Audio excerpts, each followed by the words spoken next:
Good morning and a warm welcome to Knockhill Race Circuit up in Fife. I say warm, looking out the window, it's raining, it's drizzled most of the night, it's raining now. It feels about 15 degrees. I think the genuine temperature is closer to 18. Track's wet, not wet tyres wet, but certainly wet settings on the car. Join us after the driver's briefing. So we've done the driver's briefing. Mark Leyburn, former champion, took us through that. It's good briefing. I always like his briefings. Out for qualifying, never really got into a good rhythm. 1 or 2 laps. We had a red flag very early into the session, and then got back on it. Got 1 or 2 laps in that I was quite happy with, but qualified first in class. I'm on about a 1:03, so not particularly fast, but it's put me first in class, so that's good. There's five cars ahead of me, them guys who run the slicks, so they'll have been on proper motorsport wets, but nothing to take away from them. They still did a bloody good job. I think some of them broke a minute, so really going fast for the conditions. So well done to them boys. So I'm happy with that. Start the race 6, start the race first in class. If it finishes like that, I'll be a happy little man. So it's lunchtime, heading up to lunchtime, so go and grab a bite to eat. Car's fueled up, cameras are ready to go, everything's good to go for the race. So we're out about 1:15, so I'll come back to you after the first race. Catch you soon.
join us after race 1. Smile. Absolutely cracking race. Firstly, hope everybody's all right. There was a bit of a nudge on the start. A couple of competitors came together, so hope everybody's all right there. But yeah, that first start, absolute scorcher. Went from I think 6th on my grid box to first, leading the race by some margin until the red flag came out. I think about 3/4 of a lap. So we all had to line back up while I got the track ready. Restart. Again, got up to first just briefly, and then let the 2 fast lads, Andy Morrison, he's a local boy, raced against Andy for years, gentleman, fast racer, along with Mike Cutt, same again, really fast guy. The 2 guys overtook me. They're on the slicks, so they're in a different class. Excuse me. So was happy with that, sat in 3rd, and then Colin came through in the Marcus GT3, again on slicks. Let him through, but then he had a moment at the chicane, took the tyre wall out, and I got showered with fiberglass and bits and bobs, but we kept running, so I came home in 3rd, so I was really pleased with that. So 1st in class, 3rd overall, maximum points, behind the 2 guys I've raced with for years, but we've not always been in a race for years, so it was good to be interviewed alongside both Mike and Andy. So really pleased. Time for a shower, get the beers out and watch the football. So we'll come back to you tomorrow. We're out about noon tomorrow, so we'll come back to you then. Thank you, see you soon.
Well, I've just got back in from race 2, which was, I think I've got to say, it was probably the driver of my career, if it's a career, hobby.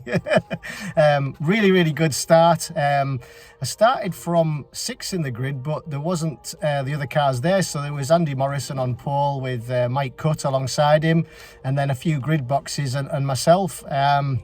A great start, led from the start, went round the side of Mike, had a little bit of trouble getting off the line with wheel spin, etc., and got quite a healthy margin, which allowed me to play with Andrew, where we swapped several places before the TCR car finally got away. Once he had some fresh air, he did pull a little bit of a gap out, and Mike got his motions going. He started to really catch up. But to split them two guys in a race I was really made up, because I think when I started doing this racing, Andrew was a champion, Mike came through as a champion and won everything, and to be alongside them both on the grid was really good, because we've battled for years together, and then there's been a lot of years where they've gone off and done the series, and then to be back out with them was great. So to split them today with a great start and a bit of luck, a bit of strategy through the race was really, really good. I have to say it was quite emotional when I came in. Got the interview, car was absolutely spot on, so big thank you to friends, family, followers. Was really good. Enjoyed that, and we're going to have a presentation, and then we've got the long drive back from Knockhill. Got to say, Knockhill, love the circuit, and the organisation is brilliant. I always say, if there's a meeting at Knockhill, it is worth the long journey north to Knockhill, because they are really good, really fast with the Parc Fermé, the organisation, the scrutineering, the cafe. I've got to say a big shout out for Kiddads as well last night, because they kept open for us for the football, so that was good. So all round, absolutely fantastic weekend, fantastic result. That second overall is a first in class, so maximum points in both races, so extend the championship lead, I think that will be. So really, really good, really pleased, and see you at Cadwell.